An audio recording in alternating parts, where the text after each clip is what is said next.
আইরিটোলা বাদাঘাট ফেরি সার্ভিসের কাছে যখন চলেই এলাম তখন লঞ্চে করে একবার ঘাটগুলো পরিদর্শন করলে কেমন হয়?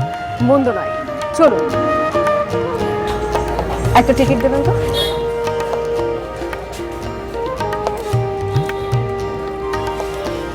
ব্যাস, এবার যাত্রা শুরু।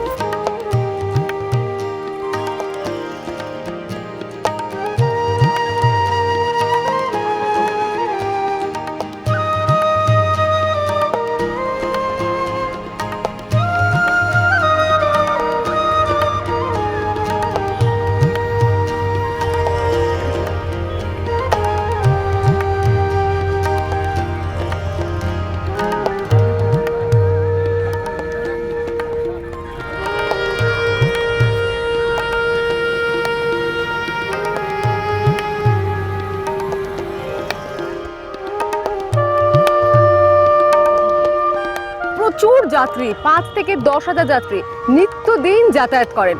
এখান থেকে লঞ্চ ছাড়ে বাধাঘাট পর্যন্ত, হাওড়া এবং যেটা জানা যাচ্ছে যে বাগবাজার পর্যন্ত এই ফেরি সার্ভিস চালু রয়েছে। অর্থাৎ বুঝতেই পারছেন একটা লঞ্চ ইতিমধ্যে এসে গেছে, এবার শুধু নামার অপেক্ষা, তারপর কিন্তু এখানে দাঁড়ানোর উপায় নেই।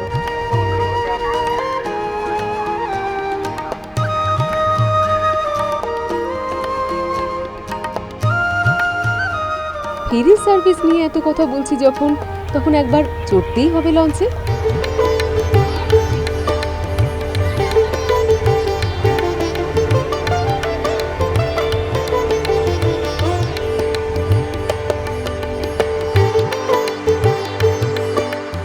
ভোর 5:30 থেকে রাত 9টা পর্যন্ত খোলা থাকে আইরিটোলা লঞ্চ ঘাট।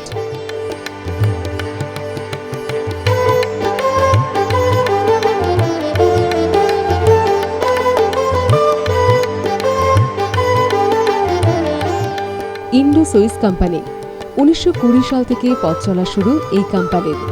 প্রতিষ্ঠাতা ছিলেন 3 স্বাধীনতা সংগ্রামী: বীরেন্দ্রনাথ দাশগুপ্ত, সতীন্দ্রনাথ দাশগুপ্ত ও অবিনাশ চন্দ্র রায়। 1936 সাল থেকে এই কোম্পানির উদ্যোগে চালু হলো ফেরি সার্ভিস। তখন ভাড়া ছিল 1 পয়সা, আর আজ যা বেড়ে হয়েছে 5 টাকা। ব্রিটিশ সরকার যখন টেন্ডার দেয় তখন একমাত্র কোম্পানি হিসেবে ওরাই টেন্ডার দিয়েছিলেন, ফলে কলকাতা পোর্ট ট্রাস্টের পক্ষ থেকে মিলেছিল লাইসেন্স। সেই সময় ফেরি সার্ভিস খুব একটা সহজ ছিল না। জোয়ার ভাটা অনুযায়ী 3 দিন ফেরি সার্ভিস বন্ধ থাকত আর 3 দিন চলত।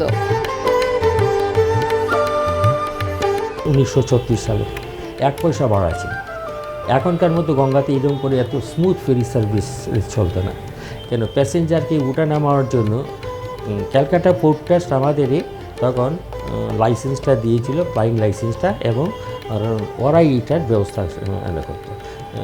মাসে 2 বার করে 3 দিন করে ফেরি সার্ভিসটা বন্ধ থাকতো গঙ্গাতে বানের জন্য।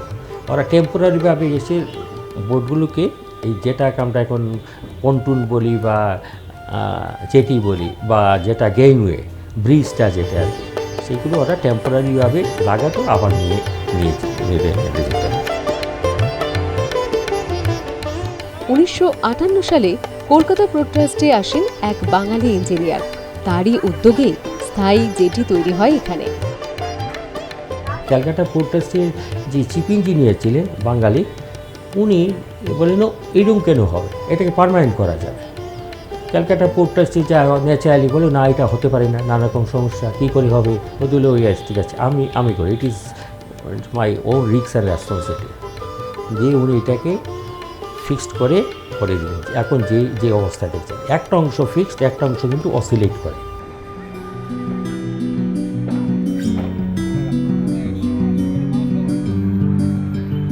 সম্পূর্ণ ফেরি ঘাটই সিসিটিভির নজরদারিতে বন্দী।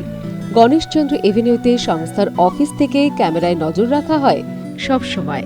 কিছু সমস্যা দেখা দিলেই ঘাটের কর্মীদের তৎক্ষণাৎ জানানো হয়। একজন বধূনা দুটো বাচ্চাকে ছেড়ে দিয়ে উনি তো দিব্যি গল্প করছেন, গঙ্গার বিউটি দেখছেন। আরে দুটো বাচ্চা তো যেগুলো সব পড়ে যাবে, বাচ্চাদের এইখানে নামতেই দেবে না।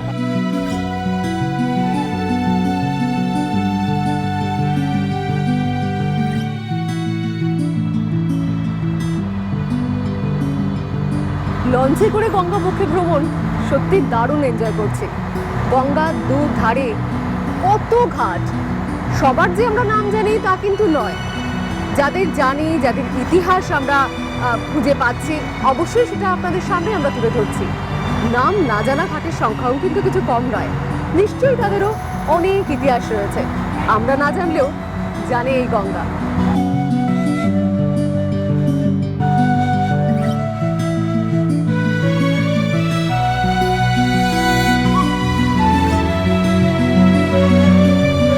উনি সুমিত কুমার সিনহা, এই বোটের ম্যানেজার এবং লঞ্চের রক্ষণাবেক্ষণের দায়িত্বে রয়েছেন।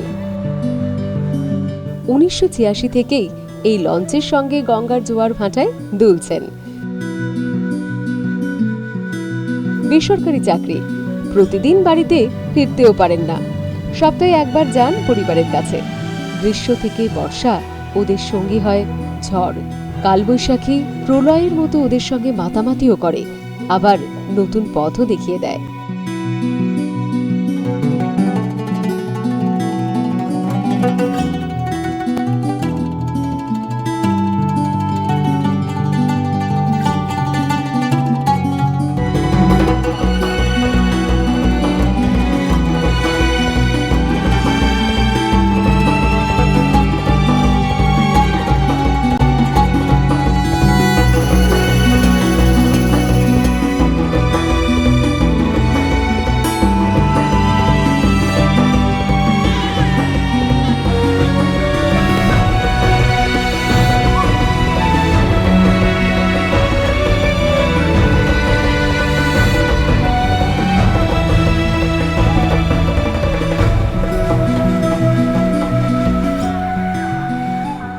কোম্পানিতে 86 থেকে আমি আছি।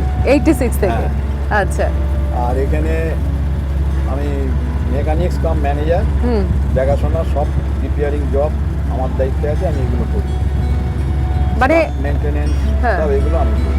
সব থেকে ভালো লাগার দিক কোনটা? সব থেকে ভালো দিকে শীতকালটা ভালো। আচ্ছা। শীতকালে কোনো চিন্তা থাকে না, টেনশন কম থাকে, হাওয়া বাতাস, ঝড় বাতাস হয় না। বৈশাখ মাস থেকে সব এই মাস্টার বলুন, জাহাজের স্টাফ বলুন, এদের সব টেনশন হয়ে যায় ঝড় বাতাস। প্যাসেঞ্জার ছাড়া যদি থাকে তখন ভয়টা কম থাকে, কারণ প্যাসেঞ্জার তো সবাই সমান নয়, তখন দৌড়ঝাঁপ করে, ভয় আতঙ্ক করে, ওদের নিয়ে বেশিটা টেনশন থাকে। আপনি কতদিন ধরে এই কাজের সঙ্গে যুক্ত? কাজে যুক্ত আছি প্রায় 10 বছর হবে। এখানে আছি এই কোম্পানিতে 2011 সাল থেকে। 2011-তে। বাড়ি? বাড়ি আমার হাওড়া জেলা শ্যামপুর থানা। আচ্ছা, তার মানে রোজ কি যাওয়া হয়? না না না, সম্ভব হয়। সপ্তাহে একদিন যাওয়া। মানে সারাদিনই চলছে এই নদীর বক্ষে ঘুরে বেড়ানো, তাই তো? আর এই কাজটা মানে কতটা ভালো লাগে এই প্রতিদিন একা ঠিক এই ঘরটার মধ্যে? একা ঠিক না, সবাই আছি আমরা, এই 6-7জন স্টাফ আছি। একবারে হাত দেওয়া যায়? হ্যাঁ অবশ্যই। মানে আমি যদি এদিকে আপনি ঘোরাচ্ছিলেন, আপনাকেই নকল করে যদি জাস্ট এই ঘোরালাম, মানে কি করছি আমি? এটা ডান দিকে ঘুরবে। ডান দিকে ঘুরছে। এই মাত্র আপনি কষ্ট করে ঘোরালেন, ডান দিকেই ঘোরাচ্ছিলেন, অবশ্য ধরেন ঠিকই করছি, তাই তো? খুব ইজি তো, খুব একটা কঠিন কাজ মনে হচ্ছে না। রাস্তায় অনেক বেশি কঠিন ড্রাইভিং করাটা। হ্যাঁ, আমি তো অনেকটা ঘুরিয়ে ফেলেছি। হ্যাঁ, তাহলে আমি একটু বাঁদিকে ঘুরিয়ে নিই। ভালোই কিন্তু চালাচ্ছি, আপনারা তো মিস করছেন। যাই হোক, আমার সঙ্গে ভিজুয়ালি চলুন।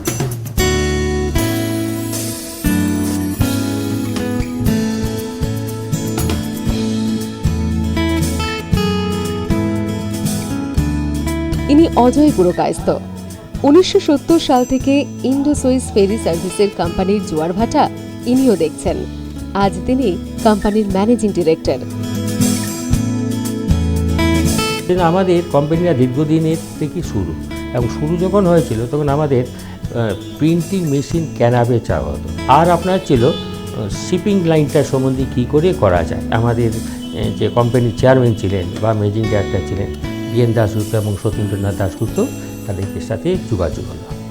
তখনই ঘাটাল স্টিম নেভিগেশন হলো আপনার, ওরা ঘাটাল ইলেকট্রনিক ফেরি সার্ভিস শুরু করেছিল। তারপরে এতে ওয়াটার ট্রান্সপোর্টটিকে বড় করার জন্য আমাদের কোম্পানি থেকে অনেক রকম বড় বড় জাহাজ কেনা হলো, ঠিক আছে। আইরিটোলা ঘাটে ফেরি সার্ভিসের অনুমোদন দিয়েছিল কলকাতা পোর্ট ট্রাস্ট, তাই রাজ্য সরকারের সঙ্গে কোথায় যেন একটা সম্পর্কের টানাপোড়েন রয়ে গেছে এই ঘাটের। উন্নয়নের ক্ষেত্রে বা সৌন্দর্যায়ন প্রকল্পের ক্ষেত্রে রাজ্য সরকারি যোজনা যেন আড়ি করেছে এই ঘাটের সঙ্গে। পুরকায়স্থবাবুও কার্যত সেই অনুযোগী করলেন। অন্য অন্য ফেরি রুটগুলো কিন্তু government of West Bengal licence দিয়েছে, আর আমাদের ফ্লাইং লাইসেন্সে দিচ্ছে ক্যালকাটা পোর্ট ট্রাস্ট, বুঝেছেন? সেই জন্য আমাদের গভর্নমেন্ট থেকে আমাদের ব্যাপারে খুব বেশি এগিয়ে আসতে চায়, যেহেতু ক্যালকাটা পোর্ট ট্রাস্ট আমাদের লাইসেন্সটা দিয়েছে। সিন্স 1981 থেকে ক্যালকাটা পোর্ট ট্রাস্ট এটাকে কোনো রিপেয়ার করছে না। We are doing hour at our own cost. ঘাটের পাশে আজ বহু মানুষ তাদের জীবিকার সন্ধান পেয়েছেন। তাদের সরিয়ে দিলে হয়তো ঘাট আরো দৃষ্টিনন্দন হয়ে উঠতে পারে।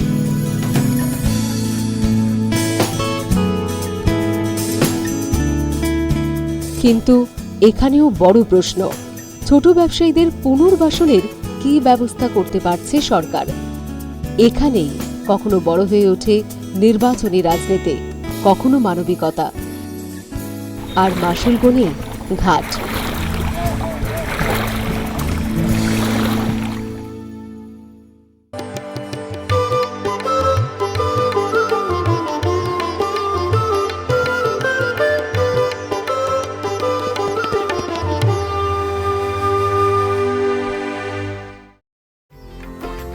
আহিরি টুলা নামে গোয়ালাপাড়া।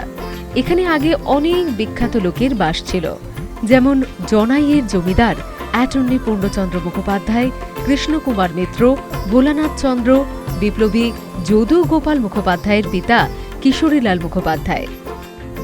ফিরছি বিরতির পর ডকোস্কোপ নিয়ে।